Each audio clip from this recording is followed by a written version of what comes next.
એ જી તારા આંગણિયા એ પૂછીને જો કોઈ આવે રે, આવકારો મીઠો આપજે.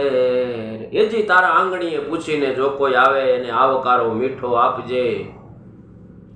હેજી એની વાતું રે તું નિરાતે રે સાંભળજે રે, હે આવકારો મીઠો આપજે. હેજી તારા આંગણીએ જો કોઈ પૂછીને આવે તો એનો આવકારો મીઠો આપજે. બને તો એનું દુઃખ કાપજે, કારણ કે કોઈ વ્યક્તિ આપણા આંગણે આવે ને પોતાના દર્દને લઈને આવતો હોય છે.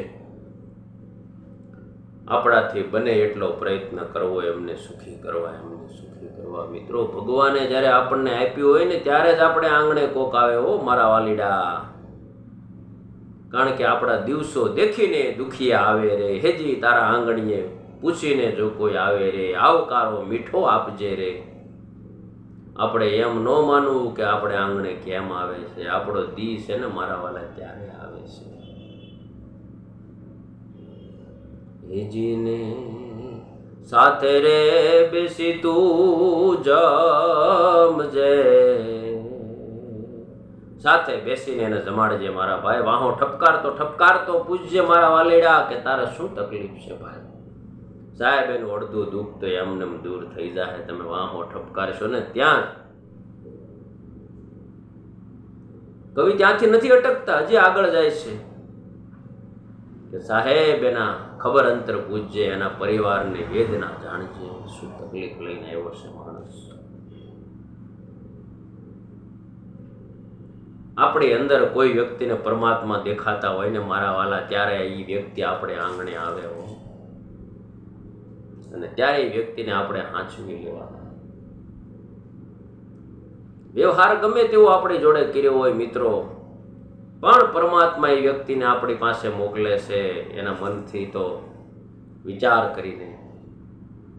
હેજી તારા આંગણીએ એ પૂછીને જો કોઈ આવે, આવકારો મીઠો આપજે.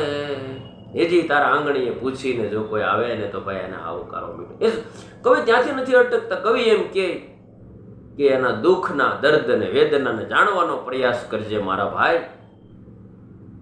કારણ કે એની વેદના લઈને આપણે આંગણે માણસ આવ્યો હોય, અને આપણો દી હોય ત્યારે આવ્યો હોય. કવિ ત્યાંથી નથી અટકતા. કવિ તો ત્યાં સુધી કહે છે કે બને તો થોડું આપજે.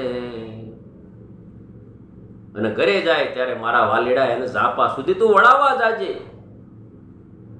કારણ કે આજ આપણો દી છે ને એટલે માણસ આવે છે. જસદણના આલા ખાચરે દુષ્કાળનું વર્ષ હતું. રાજ દરબારના બધા પટારાઓ ખુલ્લા મૂકી દીધા, અનાજની કોઠીઓ ખુલ્લી મૂકી દીધી,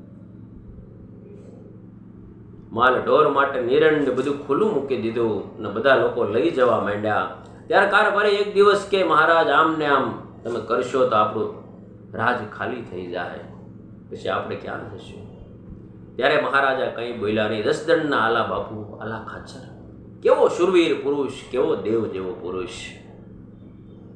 એક દિવસ રાતે કારભારીને બોલાવીને કહે, અડધી રાતનો મજર ભાંગ્યો છે ભાઈ, અને ગોળનું ભેલું મૂકી અને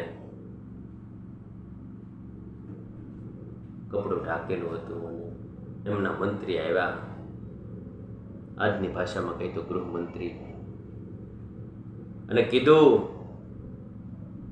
કે અત્યારે માખું લઈ આવી ગયો. એમના ગૃહમંત્રી કે અત્યારે ન આવે બાપુ માખ્યું, એ તો દી હોય ને તો આવે. તો આજ આપણો દી છે ને એટલે દુખી આવે છે મારા વાલીડા, નકર કોઈ ન આવે હો મારા પાસે. સાહેબ આવી આ પુરુષો, આવા દેવ જેવા પુરુષો આ ધરતીને મળ્યા.